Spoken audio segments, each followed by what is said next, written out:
Hey guys, I did tell you I'm going to do a bit of research and come back to you about the Anunnaki as the creators of us who are Homo sapiens sapiens. Now, I compiled these questions as if I was addressing a guy called Bashar, or rather an entity called Bashar that is channeled through a guy called Daryl Anchor. I have been following Bashar as the entity that's channeled for quite a while. And I'm amazed by the things that I'm hearing, the things that I've learned. Though, like I said before in an earlier video, I did have my Akashic records read earlier this year, and they confirmed so many things about how we are connected to the interstellar community, to the universe, to different galaxies, to different multiple dimensions, if you believe in that, like I do. So, like I said, I want to create a community of people who are curious, community of people who understand that this planet, us as beings, our soul, there is so much to us. So please, sit back, relax, and let's take this journey together. Tell me more about the history of human creation. Where does that come from? What's the real story? What's the story that's going to fascinate people around the world? Homo sapien was generally genetically engineered somewhere around 350,000 years ago was the beginning of one of the programs, the major program. There were some minor experiments before that and some after, but the general idea of the beginning of that genetic program in earnest was about 350,000 years ago. How do souls relate to reincarnation?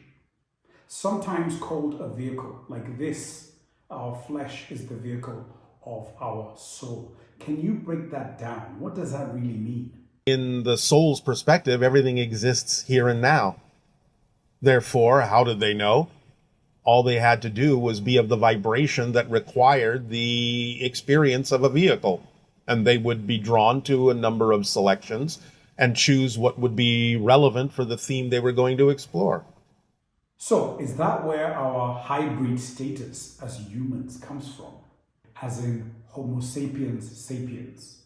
When we use the term in your language, vehicle, we're not necessarily referring to the physical body, because a soul doesn't enter a physical body.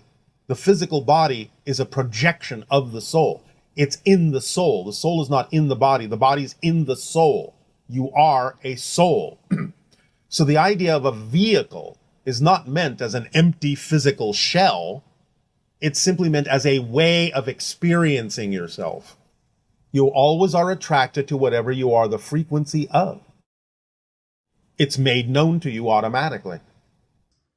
Which species got to do their first space travel in our galaxy or any galaxy? We do not know that. Bashar, coming from the species called Esusani, does that mean you come from our neighborhood, our planetary system? Well, no, I'm not. How much of our universe has been traveled or explored? Or in regards to our physical reality, how much of that universe has actually been explored is a question I know many people will ask. I can visit your neighborhood by shifting my frequency, but I live in a parallel reality. That's my neighborhood. If you want to make the separation between parallel realities a real separation vibrationally, then you have to understand that we do come from a different neighborhood. If you want to include many different levels of parallel realities, then yes, that can be a bigger neighborhood. How far has your species as Bashar explored the universe? If you're talking about your neighborhood, in terms of your physical universe experience, you're asking the question, how much of that universe has been explored? We don't know. The universe is a big place. We're not aware of every being that may exist within even your physical universe. How much of our space has been explored? How much of probably other terrestrials or yourselves explored our space as we know it? We have explored, I suppose perhaps if you want to put it in a percentage point, about 15% of the galaxy. There are other galaxies we have visited from time to time, but then the exploration of those galaxies is different depending on the galaxy, but probably doesn't range more than about 0.5 to 1% of the exploration of those other galaxies, because we still have so much we don't know about the galaxy that we're exploring. The universe is clearly a very busy place. And a big one. And absolutely massive, like big. If you're going to buy into the illusion of distance. How does your species decide where to visit? Considering you've got a vast knowledge of so many planetary systems, how do you decide which one to visit? Well, we have a little bit more information because, again, we can see into multiple dimensions, and it gives us a general pathway to take for our intention of creating first contact with different civilizations. Now, there are many beings within our civilization and other civilizations that are, for lack of a better term, pure explorers. And therefore, they will just simply go where they feel like going and see what they find. That sounds very Star Trek, to be honest. In a sense, remember that many creators do pick up on the realities that they may not be aware of and interpret them in their stories. As Bashar, you said that there were an earlier version of Susani that interacted with ancient human beings. Could you expound on that? Yes, but there wasn't much interaction. And how are those human beings not afraid? How are they easily able to interact with your species or any other species that they were in contact with? Considering we have this ideology that people back then were not as advanced as us, which obviously most of us do not believe. But how is it that humans were just at ease when it comes to contact in ancient times? Because only the few humans that were capable of allowing themselves to experience a certain frequency were capable of interacting to any degree with the early Sassani beings that visited your world. And that interaction was relatively limited. Mostly it was just simply the awareness of the existence of those beings from a distance and what they were doing from a distance. There were a few individuals that had a stronger interaction, but they were rare. So there have always been human beings that have a higher level of vibration to sense and also recognize the existence of beings from other planetary systems, is what you're saying. Yes, but also please do remember there's another mechanism involved in this as well. And that is, for a limited amount of time, beings from our society that may visit your world can create a buffer zone around themselves vibrationally, where they're not necessarily expressing all of their energy. In much the same way that we limit the amount of information we can share with all of you if certain bits of information are simply not appropriate to share at this time.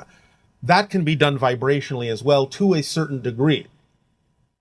Are there beings that are aware of your existence as the Sassani? The civilizations that are aware of our existence are those that exist within the Interstellar Alliance and a few others beyond that. How many members of species are part of the Galactic Alliance, the Interstellar Galactic Alliance? If I can ask it another way, how many civilizations are part of the Alliance? 554. Do those other species from the Alliance see you as experts, considering you've got vast knowledge? Do they perceive you as the experts of the universe and beyond? The only way we can really answer that is to say that there are different civilizations that see us in different ways. And the question comes about because you seem to have an extensive knowledge of the universe, of other species, that predates anything that the human brain can fathom. The core of our understanding, in some sense, though it can be expressed differently, and maybe not to the same degree, or sometimes even more so than we express it, is to some degree a prerequisite for being part of the Interstellar Alliance. What is the percentage of ETs interacting with humans on Earth at this time? The percentage of extraterrestrial beings that are more directly interacting with Earth at this time comprise about 90% of the beings interacting with Earth from elsewhere. Here's another. How come a lot of spaceships look like they're spinning? Please explain that. Because some of them are.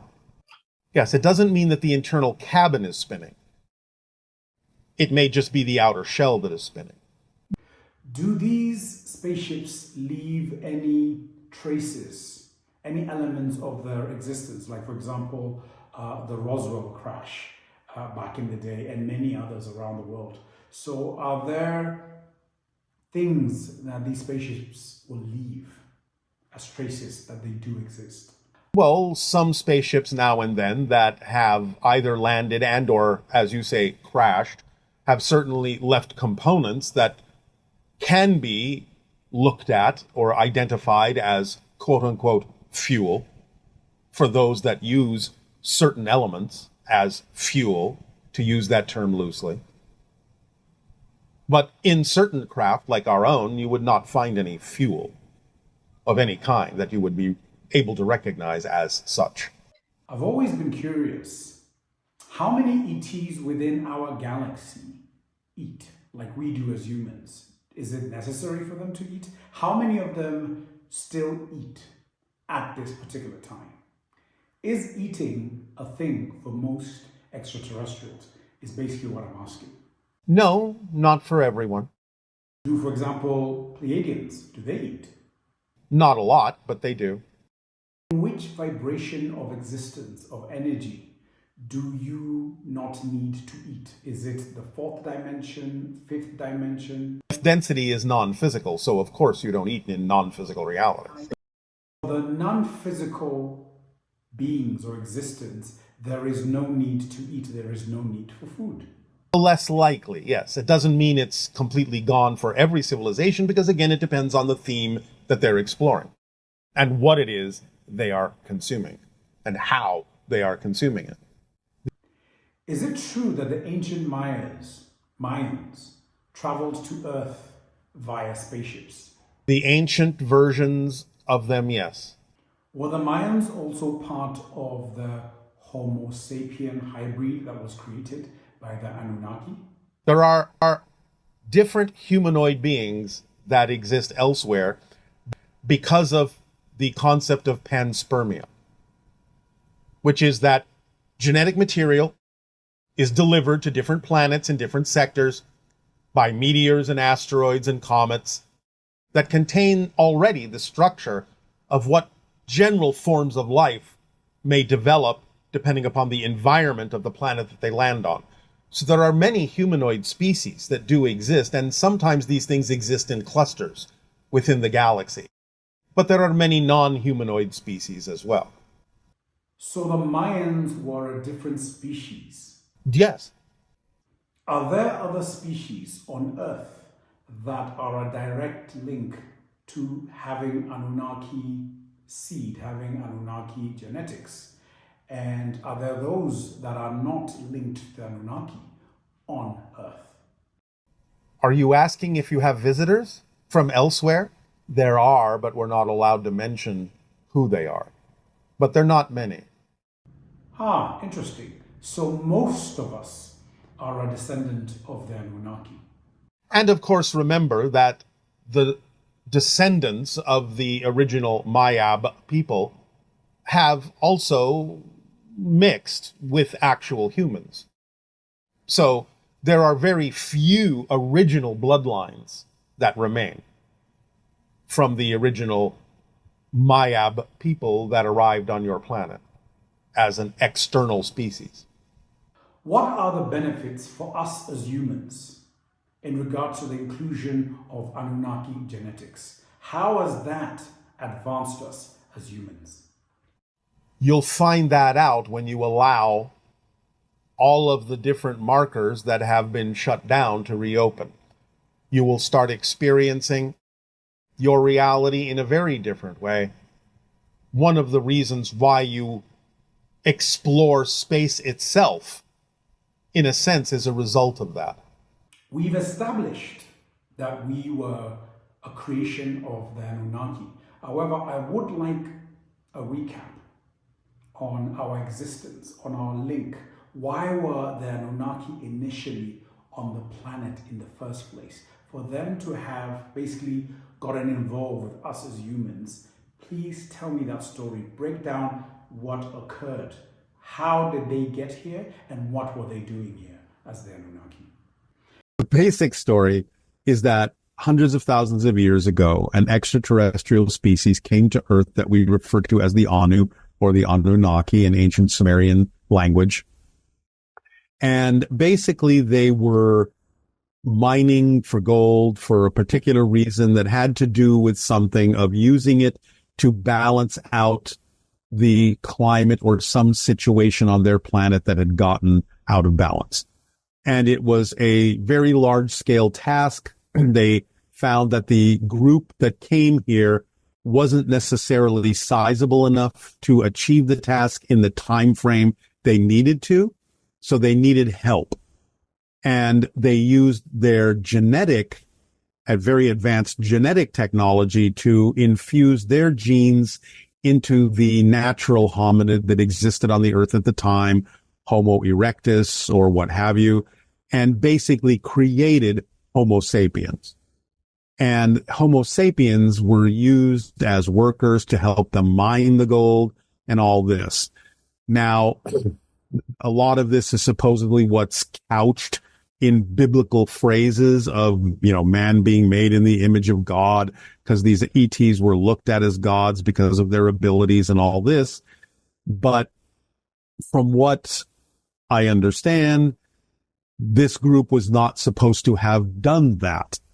And that was kind of outside of their laws to have used their genes to create Homo sapiens as a new species, that we were supposed to be left to evolve on our own.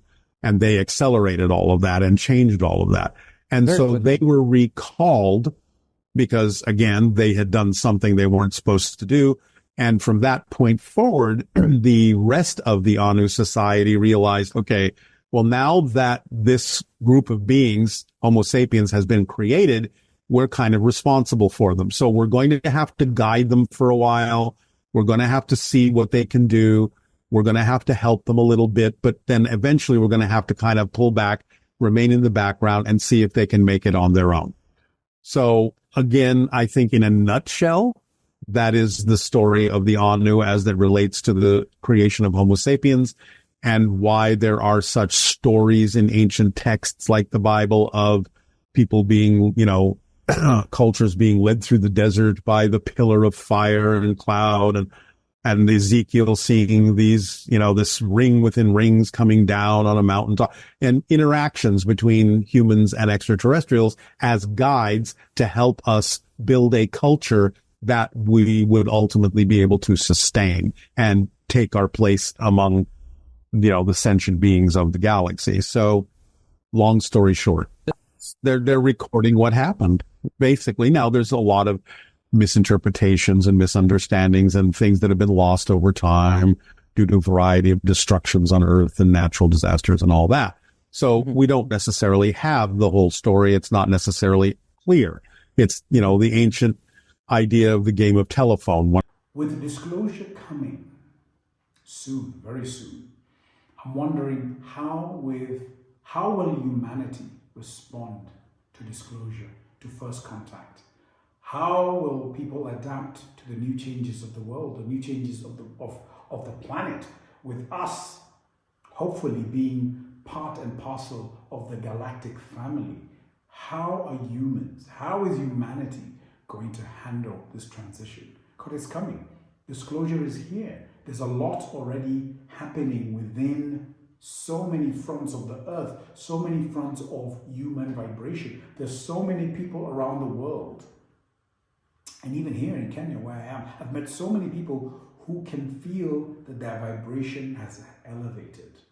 How will humanity handle what is to come, which we call disclosure, which we call first contact? How will humans handle that? So that's another reason why I think it's going to be so important that one of the gifts the ETs are actually going to give us is here's the actual, we're going to fill those gaps for you. Here's the history. Now you have your entire history going back hundreds of thousands of years. And now you know where you came from. So now you know where you're going. But again, that's the thing I was mentioning about the behind the scenes. There have been things going on for a while that people are not talking about. We're already more used to this than we think. So I think there already has been an exchange of technology. I think there has already been guidance to some of this. So I think when the rest of humanity sort of joins the club, I think one of the things we're going to be understanding is, yeah, we've been at this for a little while. And so we're now at a place where we feel comfortable telling you that we've already been ramping up for decades. And now we're letting you in on the fact that we've been ramping up for decades.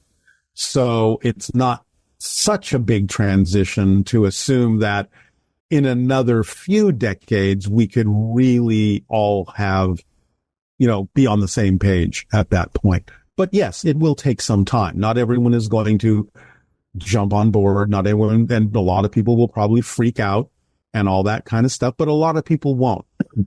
And again, goes back to the thing about the splitting prism into different parallel realities. Those that just can't handle it, they'll go into a different reality where contact doesn't occur. Those that can handle it will stay in the realities where contact does occur. So we all have the ability to go into whatever parallel version of Earth suits us and suits our soul's path at this moment. We don't all have to be subjected to the same thing. The exciting thing is all this can be proved because it's in the Sumerian texts, in the ancient tablets.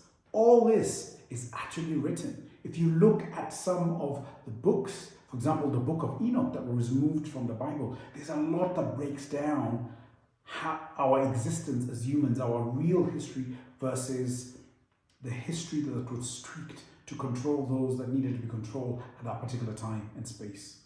What I'm understanding is that this is the near accurate story of humanity, of us as humans, and us coming to be, us coming to evolve as we were taught in school. But our evolution was based on us being hybrids from the Anunnaki genetics. Exciting times to come, exciting times to come.